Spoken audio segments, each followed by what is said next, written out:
క్రీస్తు యేసునందున్న మనకి సంవత్సరానికి ఒక పండుగ కాదు. క్రీస్తు యేసులోకి ఎప్పుడైతే వచ్చామో మనకి ప్రతిరోజు పండగే. ఇది సత్యం.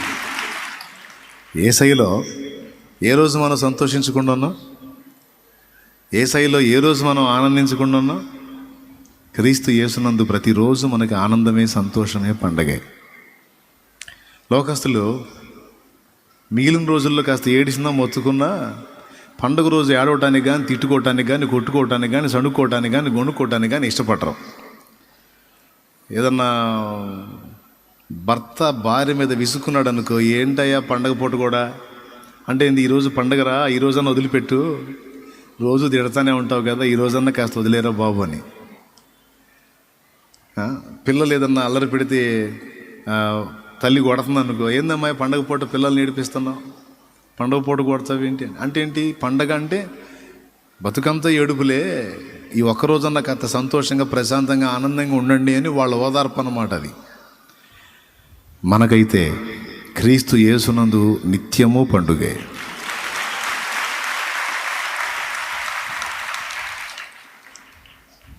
ఏనాడైతే యేసు ప్రభు మనల్ని దర్శించాడో, మన జీవితాల్లోకి ప్రవేశించాడో, ఆ రోజు స్టార్ట్ అయింది ఇక క్రిస్మస్ మనకి. ఇంకెప్పటికీ ముగింపు లేదు. యేసు భూమి మీదకి వచ్చిన రాక ఒక ఎత్తు అయితే, మన హృదయంలోనికి ప్రవేశించిన రాక ఉంది చూశారు, అది అద్భుతమైనది.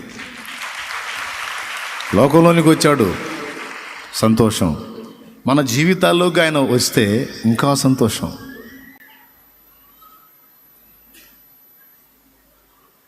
ఇప్పుడు ఆలోచించాల్సిన విషయం ఏంటంటే, 2020 సంవత్సరాల క్రితం వచ్చాడు, భూమి మీద జీవించాడు, ప్రాణం పెట్టాడు, తిరిగి ఆరోహణమే వెళ్ళాడు, చనిపోయి పునరుద్ధరణుడై తిరిగి లేచి ఆరోహణమే వెళ్ళాడు, మళ్ళా రాబోతున్నాడు, రెండవ రాకడ. ఇంకా ఒక అంచనా ఏంటంటే, 30 నుంచి 40 సంవత్సరాల నిడివిలో ఆయన మరలా తిరిగి భూమి మీదకి ఆయన వస్తాడు, మళ్ళా మనందరినీ తీసుకుని వెళ్ళడానికి, సంఘాన్ని తీసుకుని వెళ్ళడానికి వస్తాడు మళ్ళా. గొర్రెపిల్ల వివాహోత్సవం ఉంది, మనందరికీ గొర్రెపిల్ల వివాహ విందు ఉంది, పెండ్లి విందు. తర్వాత న్యాయపీఠపు తీర్పు ముందు, తర్వాత ఈ గొర్రెపిల్ల పెళ్ళి, వివాహ విందు ఇవన్నీ ఉన్నాయి. ముందు తీర్పు, న్యాయపీఠపు తీర్పు.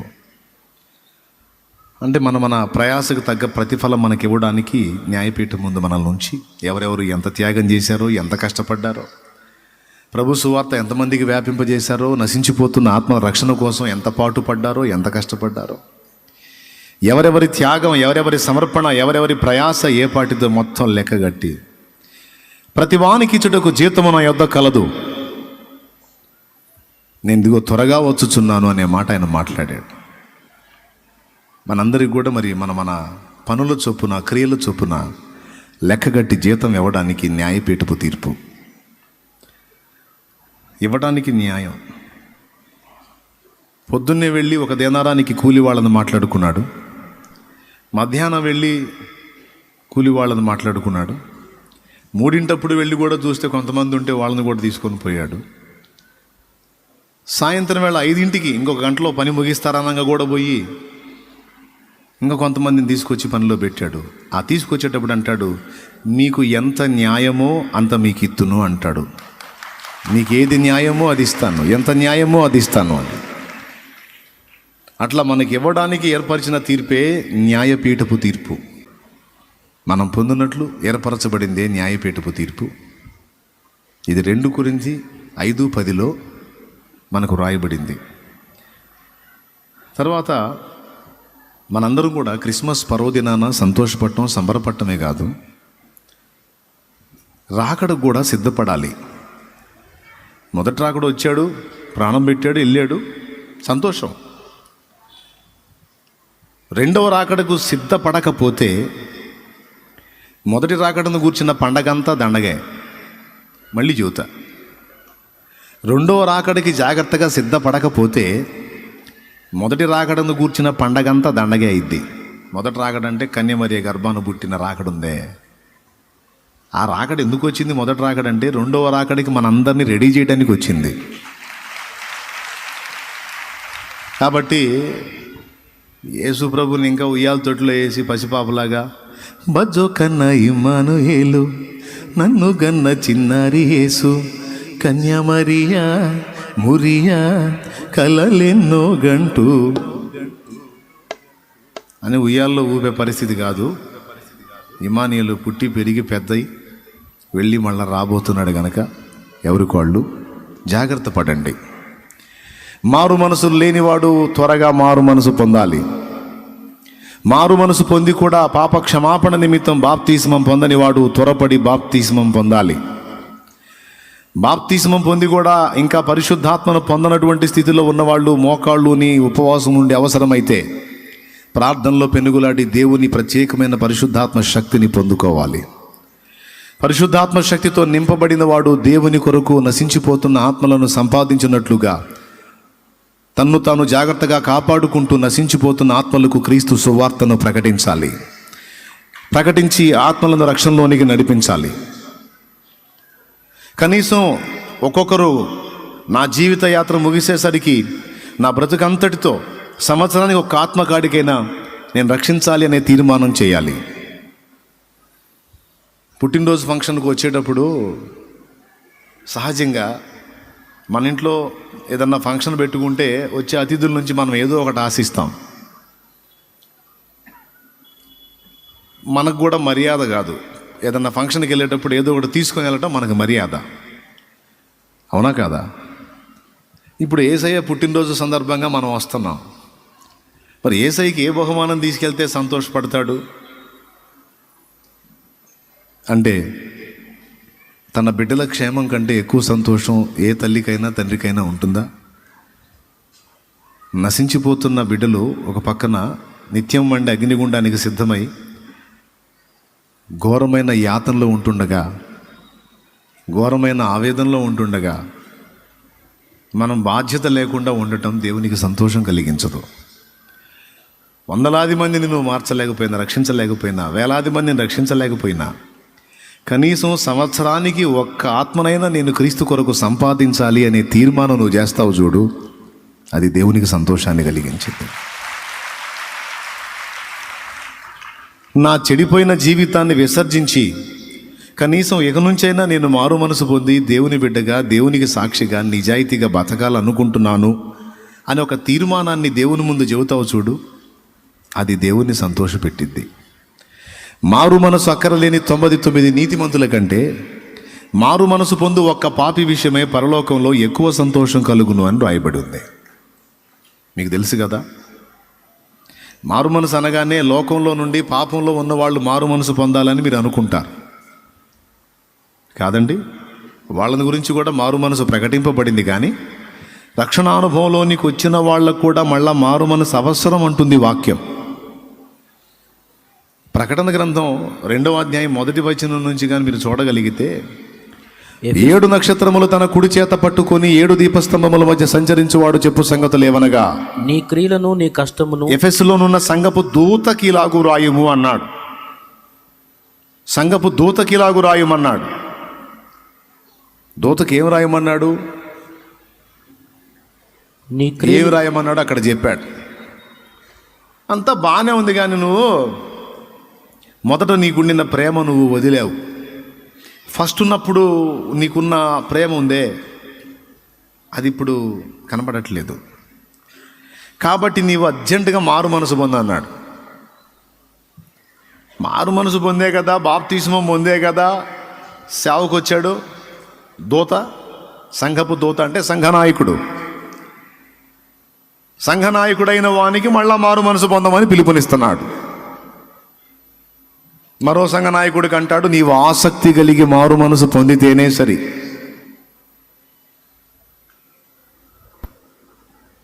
మారు మనసు పొందు ఒక్క పాపి విషయమే పరలోకంలో ఎక్కువ సంతోషం కలుగునన్న మాట ఉందే, అది లోకంలో పాపుల మారు మనసు అని మనం అనుకుంటాం. ఓకే, అలాగని రక్షణలోనికి వచ్చిన వాళ్ళు, విశ్వాసంలోకి వచ్చిన వాళ్ళు మళ్ళీ ఏ పాపపు క్రియ చేయట్లేదా, ఏ పొరపాటు క్రియ చేయటం లేదా, ఏ తప్పులో కొనసాగట్లేదా? కొనసాగుతున్నారు. అందుకే వాటి విషయమై కూడా మారు మనసు పొందాలి. ఎప్పటికప్పుడు మనం మారు మనసు పొందాలి, తీర్మానం చేయాలి. దేవుని ముందు ఆయన అడుగు జాడల్లో నడవటానికి ఎప్పటికప్పుడు మనల్ని మనం సిద్ధపరచుకోవాలి. దాన్ని బట్టి దేవుడు సంతోషపడతాడు. ఈ మాట బైబిల్లో చాలా చోట్ల ఉంది. దుష్టుడు తన దుష్టత్వంలో నశించడం నాకు ఇష్టం లేదు. వాడు తన దుష్టత్వం నుండి మళ్ళుకొని మారు మనసు పొంది వాడు జీవించుడే నాకు సంతోషం అన్నాడు. దేవునికి సంతోషాన్ని ఏం కలిగించిద్ది? నంబర్ 1, పాపంలో బ్రతుకుతున్నవాడు ఆ పాపిష్టి జీవితాన్ని విసర్జించి మారు మనసు పొంది ఆయన వైపు తిరిగితే ఆయనకి ఎక్కువ సంతోషం. నంబర్ 1, స్తోత్రం. నంబర్ 2, బలి అర్పించుట కంటే సమీపించి మాట వినుట శ్రేష్టం అన్నాడు సౌలుతో సమూయేలు. తాను చెప్పిన మాటను వినుటను బట్టి దేవుడు సంతోషించుట కంటే ఒకడు బలి అర్పించటం వల్ల ఆయన ఎక్కువ సంతోషించునా? సౌలా, ఎన్నిసార్లు చెప్పాలి మూర్ఖ శిఖామణి? ఒకసారి చేసావు బుద్ధి తక్కువ పని, వద్దురా నాయన అట్లా ఉండకూడదు, ఇట్లా ఉండాలని మళ్ళీ నిన్ను అభిషేకించి అమాలేకులను మొత్తాన్ని నిర్మూలపరచురాని పంపిస్తే మళ్ళా పోయి వాళ్ళవి తెచ్చుకున్నావేమిరా? శపితమైన వాటిని మళ్ళా సరుకేసుకొచ్చుకున్నావు ఎందుకు? నీ సరుకు తగలే ఇంకా లేదా? నీ దగ్గర లేవా? ఎడ్లు, గొర్రెలు, గాడిదలు ఏం చేసుకుంటావు? ఎందుకు తెచ్చావు? శపితమైన వాటిని సమూలంగా నిర్మూలన చేయమని చెప్పా కదా, శేషాన్ని ఎందుకు ఉంచావు? అక్కడ అంటాడన్నమాట, తాను చెప్పిన మాటను ఒకడు విని లోబడుటను బట్టి సంతోషించుట కంటే దేవుడు నువ్వు ఇచ్చే బలులను బట్టి సంతోషపడతాడా? బలి అర్పించుట కంటే సమీపించి మాట వినుట శ్రేష్టము అన్నాడు. కాబట్టి దేవుణ్ణి సంతోషపెట్టే రెండవది ఆయన మాట విని ఆ మాట చొప్పున జీవితాన్ని దిద్దుకొని బ్రతకడానికి ఇష్టపడటం రెండవది. మూడవది, తనెంతో ప్రేమించే తన పిల్లలు, నశించిపోతున్న తన బిడ్డల్ని తన పాదాల చెంతకు తోడుకొని రావడానికి రక్షింపబడిన నువ్వు కృషి చేస్తావు చూడు, నశించిపోతున్న ఆత్మలను రక్షించడానికి నీ వంతు నువ్వు పాటుపడతావు చూడు, దాన్ని బట్టి సంతోషిస్తాడు ఆయన. చెట్టు నాటినప్పుడు రైతుకు సంతోషమా? పండినప్పుడు సంతోషమా? చెట్టు కాయ కాసినప్పుడు సంతోషమా? లేకపోతే చెట్టు నాటినప్పుడు సంతోషమా? చెట్టు విరగగాసిందనుకో, చాలాసేపు ఆ చెట్టు చుట్టే తిరుగుతాడు, బా ఏం కాసిందని. కనీసం కొన్ని కాసినా సరే సంతోషపడతాడు. ఒక్క కాయ కూడా గాయదు చూడు చెట్టు, దాన్ని చూసి దీనికి అన్ని ఎరువేస్తున్నాను, నీళ్లు పెడుతున్నాను, పాది చేస్తున్నాను, ఎన్ని చేస్తున్నా సరే ఒక కాయ గాయలేదు, పనికి మళ్ళీ చెట్టు అని బాధపడతాడు. మనందరం దేవుని తోటలో చెట్ల వంటి వారమే. మనందరినీ ఆయన నాటాడు. మన నుండి ఆత్మ ఫలమును అపేక్షిస్తాడు. ఆత్మలు అనే ఫలములను కూడా దేవుడు ఎదురు చూస్తాడు. Praise the Lord. గలతీ పత్రిక 5:22లో ఆత్మ ఫలమును గూర్చి ఉంది. అది మనలో నుండి వ్యక్తం అవ్వాల్సింది పరిశుద్ధాత్మ మూలంగా. ప్రేమ, సంతోషం, సమాధానము, దీర్ఘశాంతం, దయాళుత్వం, విశ్వాసం, మంచితనం, సాత్వికం, ఆశ, నిగ్రహం మొత్తం 9 వస్తాయి. ఆత్మ ఫలములో తొనలు అవి మనలో నుంచి వ్యక్తం అవ్వాలి.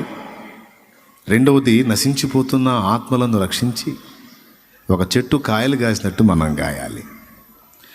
మీలో ఇప్పటికే 10 మందిని రక్షణలో నడిపించిన వాళ్ళు ఉన్నారు, 15 మందిని రక్షించిన వాళ్ళు ఉన్నారు, 20 మందిని రక్షణలో నడిపించిన వాళ్ళు ఉన్నారు, 50 ఆత్మల రక్షణలో నడిపించిన వాళ్ళు ఉన్నారు, 5 రక్షణలో నడిపించిన వాళ్ళు ఉన్నారు. ఎంతమంది ఆత్మలను నువ్వు రక్షణలోకి నడిపిస్తున్నావో నిన్ను బట్టి సంతోషపడతాడు ఆయన. ఏం చేస్తున్నావు నువ్వు? మతాలు మారుస్తున్నావా? నో. మారు మనసులోకి వ్యక్తుల్ని నడిపిస్తున్నావు. చెడిపోయిన జీవితాల్లో నుంచి ఒక ఆశీర్వాదకరమైన జీవితంలోనికి మనుషుల్ని తీసుకొస్తున్నావు. బాగున్న వాళ్ళని బార్ షాప్కి తీసుకెళ్ళట్లా, బార్ షాప్ చుట్టూ తిరిగేవాడిని బైబిల్ బడికి తీసుకొచ్చి బాగు చేస్తున్నావు. స్తోత్రం. ఏందండి గట్టిగా చెప్పండి. కాబట్టి ఎవరు ఏమన్నా అనుకోని, నువ్వు చేస్తున్నది సత్యవంతుని సేవ. ఒక ఆత్మను రక్షించాలంటే పాస్టరే కానక్కర్లా, ప్రసంగ పీఠం ఎక్కి వాక్యం చెప్పేవాడే కావాల్సిన అవసరంలా. యేసయ్య రక్షణానుభవాన్ని రుచి చూసిన నువ్వు అసలు ఇంకొకటి చెప్పకుండా ఎట్టుంటావు? నిజంగా నువ్వు తిరిగి జన్మిస్తే, నిజంగా నువ్వు రక్షింపబడితే, రక్షణలో ఉన్న ఆనందాన్ని నిజంగా నువ్వు రుచి చూస్తే, జనాలు మొత్తం నిన్ను పిచ్చోడు అనుకున్నా, పిచ్చిదనుకున్నా సరే నువ్వు ఆపవు. యేసులో ఉన్న ఆనందాన్ని నువ్వు లోకానికి ప్రకటిస్తానే ఉంటావు, ప్రకటిస్తానే ఉంటావు. రాళ్లతో కొడుతున్నా, ఉమ్ములు వస్తున్నా, చెడుతున్నా, చిత్రవదగా చేస్తున్నా సరే నువ్వు ప్రకటింపక మానవు. ఎందుకంటే ఆయన ప్రేమలోని మాధుర్యాన్ని, ఆయన రక్షణలోని ఆనందాన్ని నువ్వు రుచి చూశావు. ఇంకా నిన్ను ఆపటం ఎవడతరం కాదు, నిజంగా నువ్వు రుచి చూస్తే. అట్లా కాకుండా నువ్వు ఇతరులకు దేవుని సత్యాన్ని ప్రకటించటం లేదు అంటే ఆయనలో ఉన్న ఆనందాన్ని సరిగా నువ్వే రుచి చూడలేదు, ఆయన రక్షణ విలువని నువ్వు ఇంకా గుర్తుపట్టలేదు అని అర్థం. చప్పట్లు కొట్టారు ఇప్పుడు. అంటే బాగా చెప్పావు నాయన, బాగా చెప్పావు, భలే చెప్పావు అని.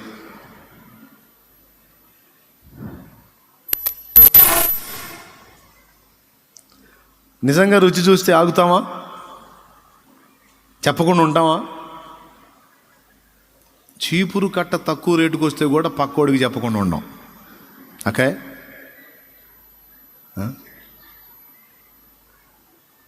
బ్రదర్, అవునా కాదా? మామూలుగా చీపురు కట్ట ఒక షాపులో 50 రూపాయలు అనుకో, ఏమి ఇంకో షాపుకి పోయింది, అక్కడ 20 రూపాయలకి తెచ్చింది. ఇక పక్కన ఒక వ్యక్తికి చెప్పింది, 20 రూపాయలు చీపురు అంటే 20, అమ్మో మొన్న 50కి తెచ్చాం మేమంది. అబ్బో నేను 30 రూపాయలు మిగిలిచ్చాగా అని ఈ వార్త ఎంతమందికి చెప్పాలో అంతమందికి చెబుతుంటుంది. ఇక ఇంటికి పోగానే పక్కింటి ఆమెను పిలిచిద్ది, నీకు తెలుసా నేను ఫలానా దగ్గర ఒక షాపు చూశాను, వస్తువు బాగుంది, 30 రూపాయలు తక్కువకి వచ్చింది, 20 రూపాయలకి వచ్చింది తెలుసా నీకు? అవునా, మొన్న నేను అమ్మాయి తెచ్చింది 55 రూపాయలు తీసుకున్నాడు. ఎందుకు? ఫలానా దగ్గరికి వెళ్ళు, 20 నేను తెచ్చి, ఎదిగో చూడు ఎట్టుందో చూడు, దాన్ని లాగి ఎట్టుంది, ఏంటిది? ఇది చీపిరి వార్త అన్నమాట. ఏం వార్త? చీపిరి వార్త, శాట వార్త, ఇవన్నీ ఆత్మను నరకం నుండి కాపాడే యేసును కూర్చిన శుభవార్త చెప్పండి మొర్రో అంటే కొంతమంది చెప్పట్లేదు. నేనే ఫీల్ గాను, ఎందుకంటే చెప్పట్లేదు అంటే తనే అసలు సరిగా యేసయ్యని తెలుసుకోవాలా, రుచి చూడాల. రుచి చూస్తే నిన్ను ఆపటం ఎవ్వరి తరం కాదు. ఉండలేవు నువ్వు ఆయనని గురించి చెప్పకుండా. కాబట్టి ఇతరులకు సువార్త ప్రకటించి ఒక్కొక్కరు ఒక్కొక్క ఆత్మ రక్షణలోకి నడిపిస్తే, ఇప్పుడు మన సంఘం అంతా ఎంత ఉంటారండి? సుమారుగా 30 ఏళ్ళు వేసుకుందాం, 2 ఆరాధనలు కలిపి ఒక 30 ఏళ్ళు. 30 ఏళ్ళు వేద్దాం, ఒక 20 ఏళ్ళు వేద్దామా? వేయొచ్చా? ఒక 30 వేయొచ్చా? ఎచ్చులు పడుతున్నావా? ఏం లేదుగా, లేని మెహర్బాన్లు ఎచ్చులు ఏం చెప్పుకోవట్లేదుగా. రైట్, ఓ 30 ఏళ్ళు వేసుకుందాం. ఈ 30,000 మంది ఆత్మలు ఇక్కడ కూర్చున్నారు కదా, ఒక్కొక్కరు సంవత్సరానికి రోజుకొకడొద్దు, నెలకొకడొద్దు, సంవత్సరం అంతా కష్టపడు, నువ్వు సాక్ష్యం చూపించు, సువార్త ప్రకటించు, ప్రేమను పంచు, నువ్వు ఎట్ట తిప్పలు పడతావు పడు.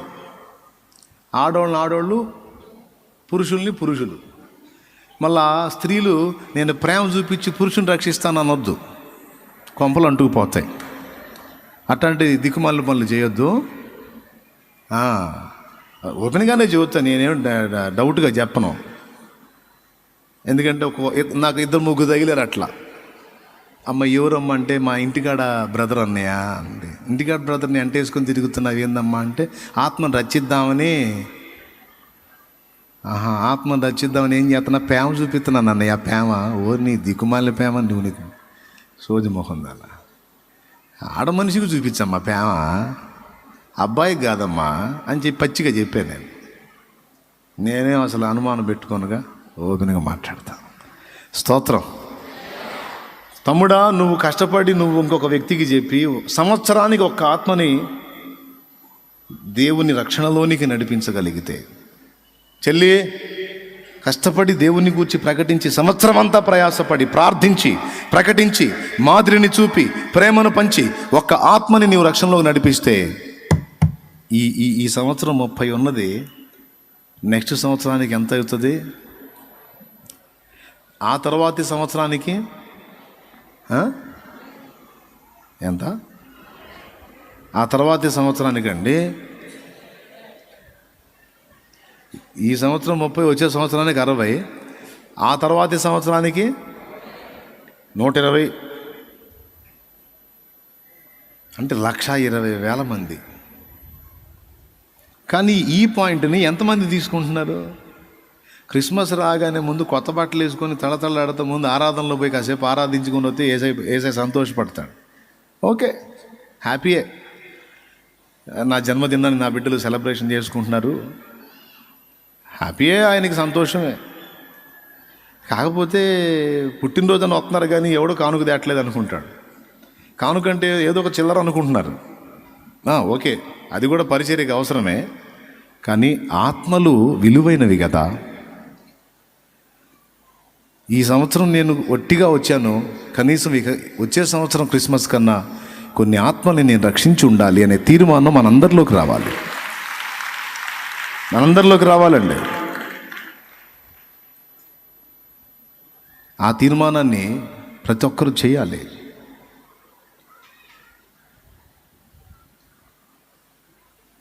అప్పుడు విస్తారమైన ఆత్మల రక్షణ కార్యం జరుగుతుంది. దేవునికి మహిమ కలుగును గాక. హల్లెలూయా.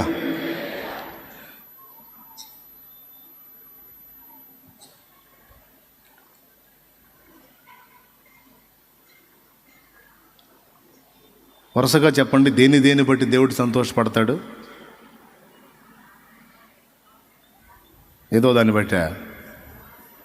ఒకడు మారు మనసు పొందుటను బట్టి ఆయన సంతోషపడతాడు. రెండవది మాట వినుటను బట్టి, దేవుడు చెప్పిన మాట చొప్పున నడవటానికి ఇష్టపడుటను బట్టి. 2, 3 నశించిపోతున్న ఆత్మలను యేసు సువార్త ప్రకటించి రక్షణలోకి నడిపించుటను బట్టి సంతోషపడతాడు. 4వది నీలో విశ్వాసము స్థిరముగా ఉన్నదాన్ని బట్టి, ప్రతి విషయమందును నువ్వు విశ్వాసాన్ని వ్యక్తపరచుటను బట్టి కూడా సంతోషపడతాడు ఆయన. జాగ్రత్త, చేతులు ఎప్పులు పడితే ఎక్కువ చాకిరి చేయవాకండి.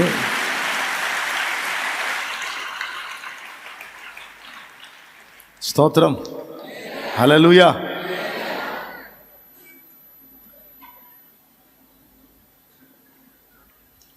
నాలుగో మాట ఏం చెప్పాను? ఒకడు అన్ని సమయముల యందు దేవుని ఎడల స్థిర విశ్వాసాన్ని వ్యక్తపరిచినప్పుడు దేవుడు హ్యాపీ ఫీల్ అవుతాడు. వాగ్దాన దేశాన్ని వేగు చూసిరాని నాయన అని 12 పంపించాడు, గోత్రానికి ఒకడిని. మొత్తం పోయారు, 40 రోజులు తిరిగారు. తర్వాత వచ్చారు. 10 మంది అంటారు, వచ్చిన వాళ్ళు 12 మందిలో 10 మంది అంటారు, అమ్మో మనం పోవాలనుకున్న దేశం సామాన్యమైంది కాదు, తన నివాసులను భక్షించు దేశం, వారి ప్రాకారములు ఆకాశాన్ని అంటుతున్నాయి, అక్కడ మేము నిఫిలి జాతి సంబంధులు ఆనాకు వంశీకులను చూసామేమో. ఒక్కొక్కడు ఎంత ఉన్నాడో తెలుసా? వాళ్ళ ముందు మేము నిలబడితే మిడతల్లాగున్నాం, మా దృష్టికి మేము వాళ్ళని చూసి మమ్మల్ని చూసుకుంటే మిడతల్లాగున్నాం, వాళ్ళ దృష్టి కూడా అంతే ఉన్నాం, మమ్మల్ని ఎట్లా చూస్తున్నారు వాళ్ళు. మనం ఒక మిడతను చూసినట్టు ఆ ఎత్తరులు, ఆ దీర్ఘదేహులు మమ్మల్ని ఒక మిడతలాగా చూస్తున్నారు. ఎంత ఎత్తున్నారో తెలుసా వాళ్ళు? అలాంటి వ్యక్తులని వాళ్ళు కలిగి ఉన్నారు. నెఫిలీ జాతి మనుషులు, రాక్షసాకారం కలిగిన వాళ్ళు. మన కత్తులు, ఈటెలు, బరిసెలు ఏవి పనికిరావు అక్కడ. అని 10 మంది చెడ్డ సమాచారం చెప్పారు. కానీ ఇద్దరు మాత్రం దానికి వ్యతిరేకంగా చెప్పారు. సహోదరులారా, ఇందును గురించి మీరు భయపడాల్సిన అవసరం ఏం లేదు. వారు ఎంత ఎత్తర్లైతేనేమి, ఎంత బలవంతులైతేనేమి, దేవుని దృష్టితో మనం చూచినప్పుడు, దేవుని వైపు చూచి వారి వైపు చూచినప్పుడు వారు ఎందుకు కొరగారు? నిశ్చయముగా వారు మనకు ఆహారమగుదురు. మన దేవుడు మన యందు ఆనందించిన ఎడల నిశ్చయముగా దాన్ని మనకు స్వాధీనపరుస్తాడు. కాబట్టి అధైర్యపడకండి, కృంగిపోకండి, నిరుత్సాహపడకండి. సమస్య అంతుంది ఇంతుంది అని సమస్య పర్సనాలిటీ గురించి వర్ణించవాకండి. సమస్య తీవ్రతను గొప్ప చేసి మాట్లాడకండి. పరిష్కారం చూపే దేవుడు బలవంతుడని ఎరిగి ధైర్యం తెచ్చుకోండి. హల్లెలూయా. పరిష్కారం సూచించేటువంటి దేవుడు శక్తివంతుడని ధైర్యం తెచ్చుకోండి. ఆయన మన యందు ఆనందిస్తే వాళ్ళ మొత్తాన్ని కూడా మనకు దాసుల్ని చేస్తాడు. నమ్మండి, ధైర్యం తెచ్చుకోండి. నూను కుమారుడైన యెహోషువ, యెఫున్నె కుమారుడైన కాలేబు వీళ్ళిద్దరూ మాట్లాడారు. చెప్పండి, ఆ 10 మందిని బట్టి దేవుడు సంతోషించాడా? అంత జటిలమైన పరిస్థితులలో సైతం దేవుని బట్టి విశ్వాసంతో మాట్లాడిన వీరిని బట్టి సంతోషించాడా? పెద్దగా చెప్పాలండి. సమస్యను గొప్ప చేసి మాట్లాడినోడిని సంతోషించాడా? సమస్య ఎంతటిదైనా సరే దాని అంతటి కంటే కూడా దేవుడు గొప్పోడు అన్న వాడిని బట్టి సంతోషపడ్డాడా? వాగ్దత్త దేశానికి ఎవరిని చేర్చాడు? ఎవరు విశ్వాసం కలిగి ఉన్నారో, ఎవరు దేవుని వైపు చూశారో వారిని చేర్చాడు వాగ్దాన దేశానికి. దేవుణ్ణి మరచి, దేవుణ్ణి తక్కువ అంచనా వేసి, శత్రువుకెళ్ళి, సమస్యకెళ్ళి చూసిన వాడిని అక్కడ దాకా జర్నీలు అసలు మధ్యలోనే వైనం చేశాడు. జాగ్రత్త. విశ్వాసం విషయంలో మనం రాజీ పడకూడదు. రోగాలు ఎంత పెద్దవైనా, అప్పులు ఎంత పెద్దవైనా, సమస్యలు ఎంత పెద్దవైనా, కేసులు ఎంత పెద్దవైనా, ఇంట్లో వ్యక్తులు ఎంత మొండోళ్ళైనా, ఎన్ని రకాల ప్రతికూలతలైనా, ఈ శరీర సంబంధమైనవైనా, నీ బలహీనతలు ఎంత బలీయమైనవైనా వాటిని గురించి గొప్ప చేసి మాట్లాడొద్దు. అన్ని విషయాలలోనూ దేవుని వైపే చూసి దేవుని ఘనపరిచి మాట్లాడు. దాన్ని బట్టి ఆయన ఆనందపడతాడు. విశ్వాసము లేకుండా దేవుణ్ణి సంతోషపెట్టడం సాధ్యం కాదు. విశ్వాసము లేకుండా దేవునికి ఇష్టలై ఉండుట సాధ్యం కాదు. దేవునికి మనం ఇష్టలం కావాలి అంటే, దేవుడు మనల్ని బట్టి సంతోషపడాలి అంటే తప్పకుండా మన విశ్వాసాన్ని వ్యక్తపరిచే వారంగా ఉండాలి. దేవునికి స్తోత్రం కలుగును గాక. 4వది చెప్తున్నాను, దేన్ని బట్టి సంతోషపడతాడు ఆయన? అల్ప విశ్వాసుల్లాగా, అవిశ్వాసుల్లాగా, అనుమానపు రోగం వాళ్ళలాగా బతికితే కాదు. నువ్వు లిస్టు చెప్పు, ఇంత లిస్టు చెప్పు. అన్నయ్య అసలు మామూలు సమస్యలు కాదని, అబ్బో అన్నయ్య, అయ్యో అన్నయ్య, కుయ్యో అన్నయ్య, మొర్రో అన్నయ్య, నువ్వు 100 చెప్పు, నేనేం పట్టించుకోను. ఉంటాయి, మనిషికి కాక ఎవరికి ఉంటాయి, నడుస్తుంది అంతే. అది నడిచేది అది నడుస్తుంటుంది. నడిపించే నాదుడు మనకు తోడై ఉన్నాడు. ఎందుకు?